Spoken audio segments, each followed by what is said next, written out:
President Donald Trump's behavior and our government's treatment of what's going down in the Middle East, the way that they've engaged in negotiations has been embarrassing to say the least. And since the so-called negotiations failed over the weekend between the United States and the Iranians, Trump decided to engage in a full-blown temper tantrum by threatening a further blockade of the Strait of Hormuz.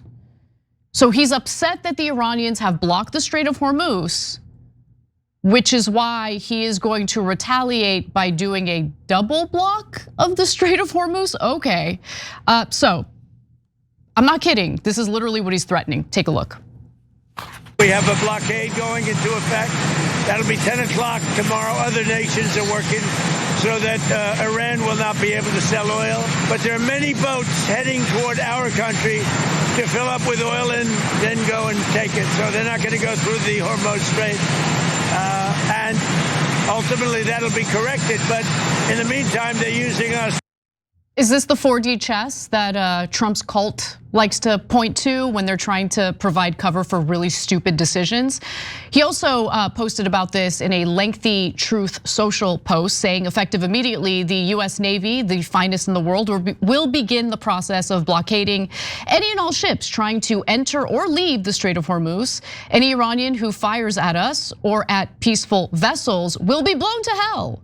And in regard to Iran only allowing the ships of its allies to pass through the Strait of Hormuz, Trump says this is world extortion. I have also instructed our Navy to seek and interdict every vessel in international waters that has paid a toll to Iran.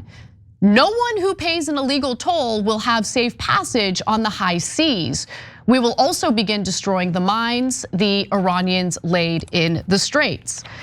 Now, complicating the story just a little bit is how China has responded to this. So China has kind of been in the backdrop. Remember, they rely pretty heavily on Iran for their oil. And so let's go to graphic 10 here because it turns out that in a direct message to the Trump administration and the US Navy, China's defense minister says Chinese ships will continue transiting the Strait of Hormuz through agreements with Iran and wants the US not to meddle in our affairs. So the individual we're talking about here is Chinese Defense Minister Admiral Dong Jun, who says that Chinese ships are currently moving in and out of the waters of the Strait of Hormuz. He confirms that China has existing trade and energy agreements with Iran that China will respect and honor. Explicitly states Iran controls the Strait of Hormuz and it is open for us, recognizing Iranian sovereignty over transit. Now, what's also very interesting is well, the way that President Donald Trump reacted to a question from Fox Business anchor Maria Bartiromo. She's a little bit worried about the cost of oil and the shenanigans that Trump is engaging in and how that's going to impact the cost of oil. Take a look at how honest the president is here and how scared she looks. So do you believe the price of oil and gas will be lower before the midterm elections? I hope so. I mean, I think so. It could be or the same, or maybe a little bit higher, but it should be around the same. I think this won't be that much longer. Maria Bartiromo looks concerned, to say the least. Here's a screenshot of her expression immediately after he said, could be higher. She looks like she's about to have a panic attack. I'll get to the Iranians and their response to Trump in just a moment, but Cenk, first, I want to hear what you think. Yeah, so there's a lot of things that we're telling in that clip.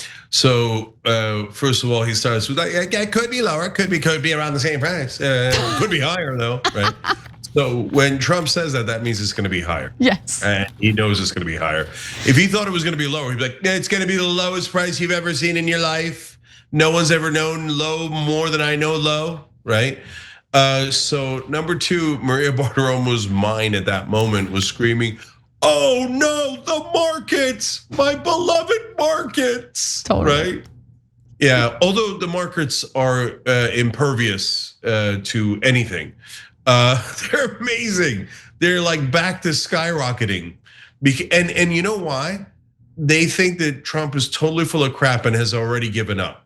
Like they're sure that we're just basically surrendering to Iran, but with the Strait of Hormuz open and that we're gonna leave. So I don't know, maybe the markets are right, but but that's how they're assessing this right now. So, but of course, the logic of double closing the Strait of Hormuz leads you to even less oil getting out. Hence, supply and demand being affected and oil prices going higher. And today they did go above $100, and so that was supposed to be a threshold that was deeply problematic. So we're already in the deeply problematic area, and so. And then finally, like Trump seemed to indicate there that this might not get clarified by the midterms. I know. That's in November. So that concerned me, because does that mean we're gonna send in ground troops and we're gonna stay there a while? What order has Netanyahu already given to Trump that we don't know about?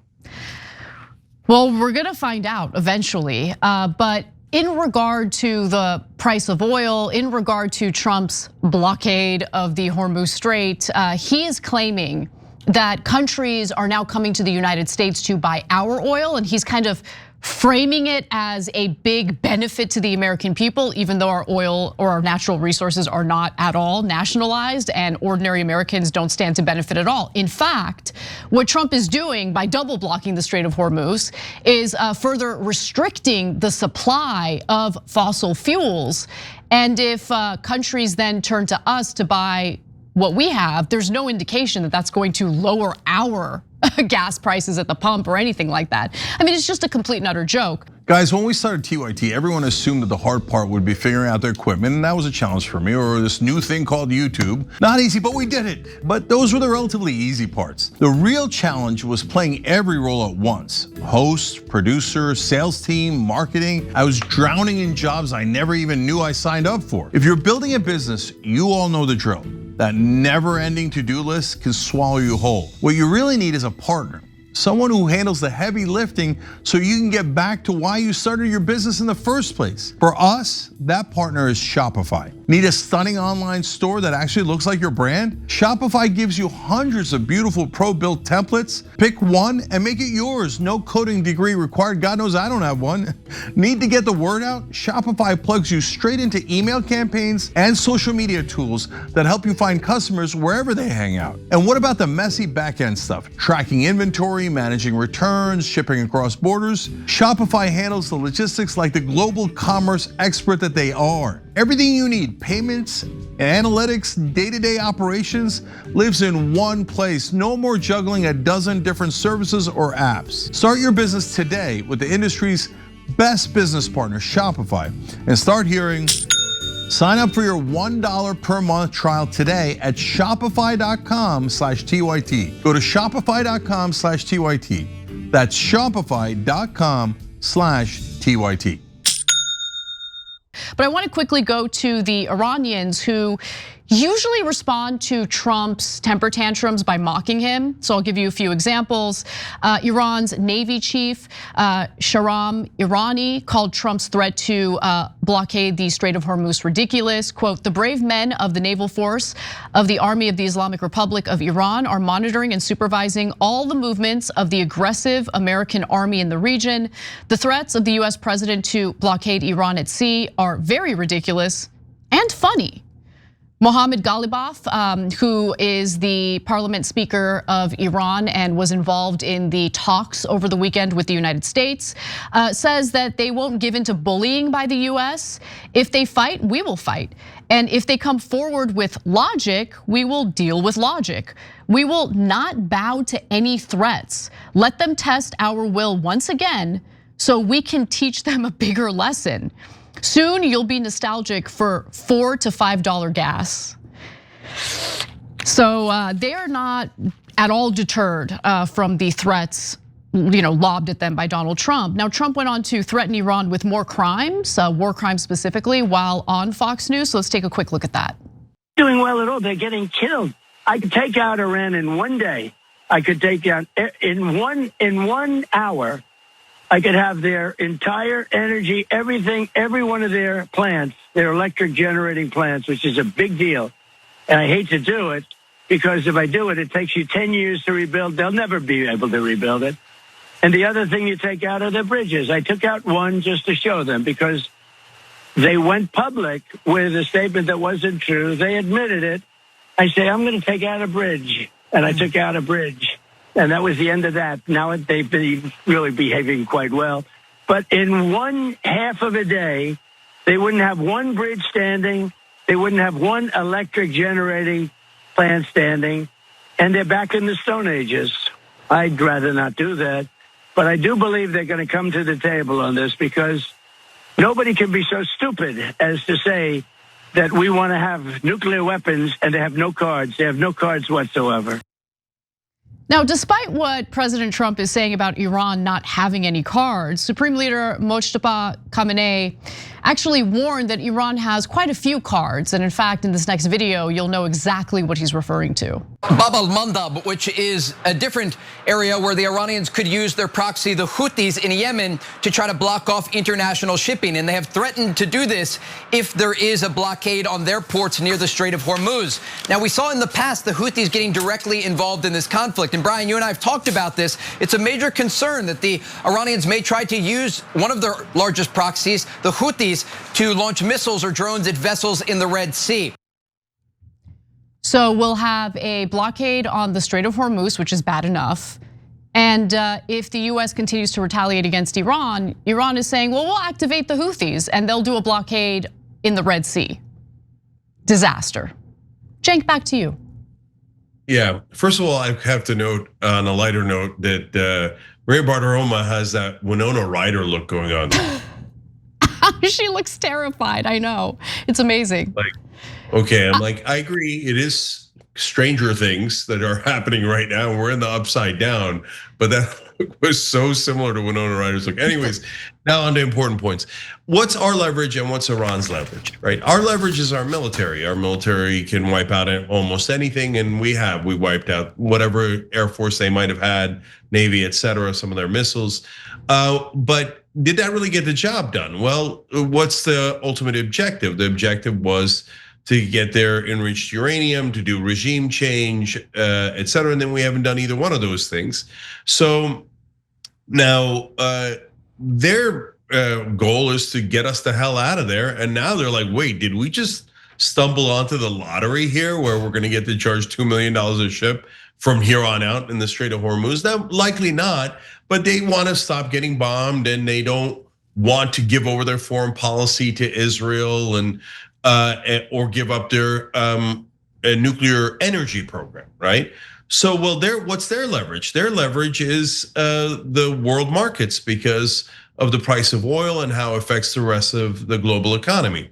And they have complete control over that because they have control over the Strait of Hormuz.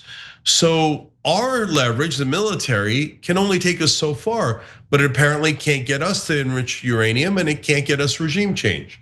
Their leverage could bleed us dry, and it is bleeding us dry, and we're super worried about it. And the longer it goes on, the bigger damage gets done to our economy. So that hurts Trump and his party politically, but it hurts our country, and not just the Western world, but the whole world economy overall. So when you look at the two sides' leverage, the one that matters more is the economic one that Iran has. So Trump constantly talking about how our military is better is a misdirection. While that's true, it's not the relevant point in this particular war. That's exactly right. That's why it's referred to as an asymmetric war. While the US is relying on military might, military power, you have Iran leaning into their economic leverage. So we'll see how this plays out, but Trump's not winning, and I think he's aware of that. Rather than directing his ire toward others, he should probably direct his ire toward those who convinced him to engage in this war in the first place. But I doubt that's gonna happen. Those are his masters after all. Every time you ring the bell below, an angel gets his wings. Totally not true, but it does keep you updated on our live shows.